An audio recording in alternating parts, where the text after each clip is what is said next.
পরিপূর্ণ পর্দা করে এক তরুণী হাজির হয়েছেন আদালতে, এমনকি সেখানে উপস্থিত ছিল তার বাবা মাও। শুরুতে ঘটনাটি কি ঘটতে চলেছে তা হয়তো অনুমান করা মুশকিল, তবে সেই তরুণী যা জানিয়েছেন তাতে হতবাক তার পরিবার। যে পরিচয় এতদিন আদরে বড় হয়েছেন পরিবারের কাছে, সেই পরিচয়কে বদলে অবশেষে এক নতুন পরিচয় বাঁচতে চান তিনি। আর তা শুরুতে সামাজিক মাধ্যমে তিনি প্রকাশ করলে মুহূর্তেই তা ভাইরাল হয়ে যায়।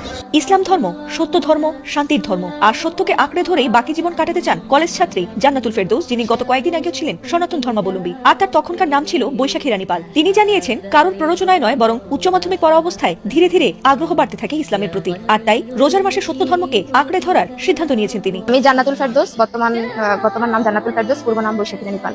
আমি ইসলামের প্রতি ভালো লাগা থেকেই ইসলাম নিয়ে ইন্টারমিডিয়েট থেকে সেই ঘাটাঘাটি করা, এবং তারপর আমি ঘাটাঘাটি করার পর জানতে পারলাম যে না, সত্য ধর্ম হচ্ছে একমাত্র আল্লাহর কাছে মনোনীত ধর্ম হচ্ছে ইসলাম। তারপর আমি সত্যকে গ্রহণ করি এবং আমি স্বেচ্ছায় এই ধর্মে আসি। এখানে কারো প্ররোচনা ছিল না কিংবা কোনো প্রেম ঘটিত বিষয় ছিল না, একান্তই আমি সত্যের সন্ধানে এখানে এসেছি।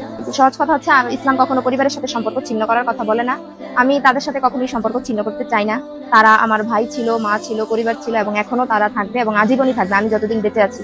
তারা যদি আমার সাথে সম্পর্ক ছিন্ন করতে চায় সেক্ষেত্রে তারা করতেই পারে, কিন্তু আমার পক্ষ থেকে আজীবন তাদেরকে আমি পরিবার বলে মেনে এসেছি এবং মানব। আমি প্রাপ্তবয়স্ক, আমি আমার নিজ সিদ্ধান্ত আমি নিজে নিয়েছি। তার সেখানে আমার যাওয়ার কোনো সুযোগ নেই, কারণ তাদের কালচার আর আমার কালচার এখন আলাদা। সেখানে যে আমি আমার দিনকে, আমি আমার ধর্মকে মেনটেন করতে পারবো না।